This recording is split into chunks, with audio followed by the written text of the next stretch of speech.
let's proceed to problem number 4. So problem number 4 and 5, I will be dealing with hydraulic jumps. No? So problem number 4. If the depth and velocity before the jump, hydraulic jump, is 1.8 meters and 6 meters per second, respectively, what is the depth after the jump? Okay. So, ito yung illustration natin.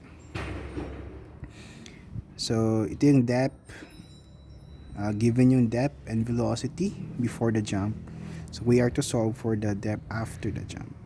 It's a simple, direct substitution to our formula for to solve for the depth after the jump. This is the derived formula for rectangular sections, but we are going to use also yung general formula just to show you how to use it, yung general formula natin, so that you can use it in any section.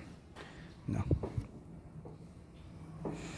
Okay, for solve first for the discharge per unit width of the channel. Ayan. So, it's the product of the velocity and the depth of flow. Ayan. So, that is 1.8 meters times 6 meters per second. And then, substitute the values to the equation and then solve for D2. This would be the depth after the jump. So, medyo malaki. So, imagine 1.8 meters. Tapos naging 2.84 meters. That's almost 3 meters. Isang palapag ng building. Yan. Mataas yung inabot ng hydraulic jump. Now, using the general formula to solve for this particular problem. So, our general formula is this. So, we have to locate the centroid of the area of flow natin. So, centroid niya, center of gravity from the surface of the liquid. Okay. So, surface ng liquid natin. So, since rectangular yan, very simple, no? So, the centroid would just be d over 2. Yan. d over 2 siya. And this equation should solve for D2, we need to express this equation in terms of one variable only, and that is D2, no, to solve for D2. So A2 H bar 2. So area 2 natin is this. So 1 meter by D2 times H bar 2, location ng centroid niya from the surface of the liquid.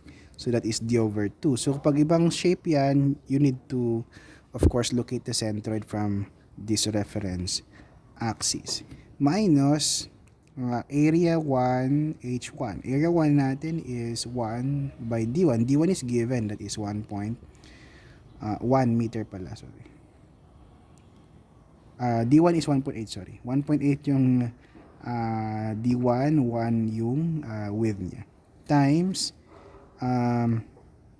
H bar 1, which is the location of the centroid of this area from the liquid surface.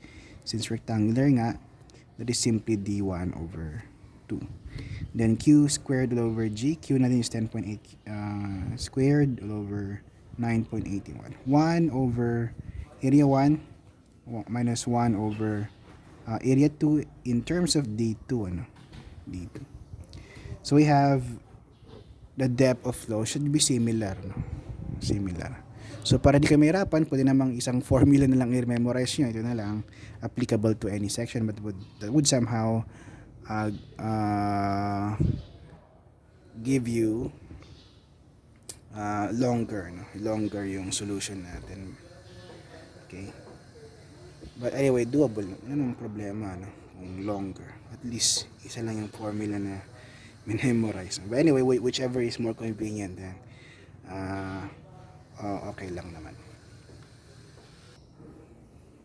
And let's continue with problem number 5. This will be the last problem for this particular chapter.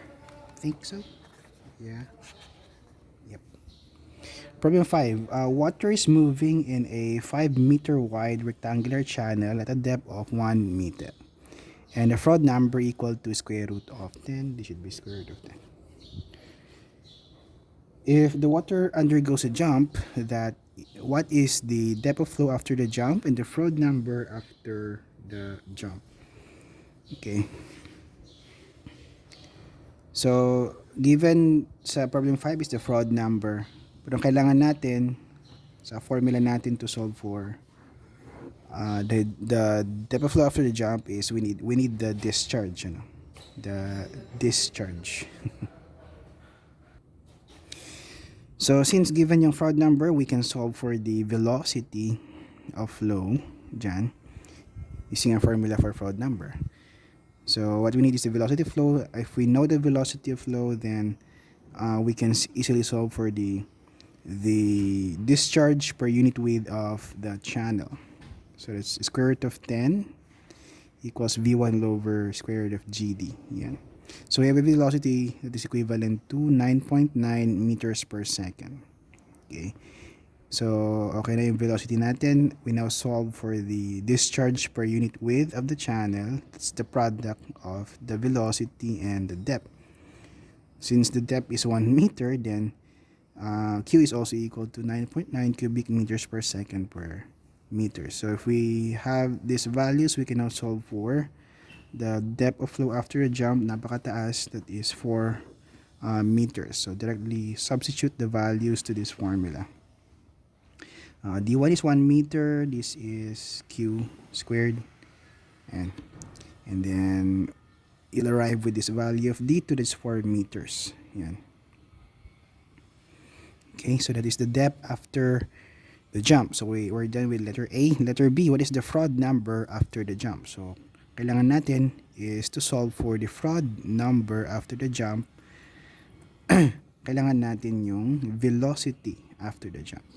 Okay, so from the law of continuity of flow, Q1 is equal to Q2. So the discharge at this section should be equal to the discharge at this section of the channel. So Q1, this is area V1, this is V1, this is area 1. Okay, 5 meters by 1 meter. So 5 meters yung width ng channel. Okay, ayan. Okay. Okay, this is V2. So we are solving for V2, and this is area 2. It's 4 by 5. So we have solved D2 a while ago, and it's 4 meters. The width is 5 meters. So we are left with V2 in the equation. So V2 is 2.48 meters per second. To solve for fraud number after a jump, so we used the formula to solve for fraud number. That's V all over square root of GD. So we have a fraud number that's equivalent to 0.4. 0.4. So that should be less than 1, kasi nga the flow after a jump is subcritical or at the upper stage. Okay.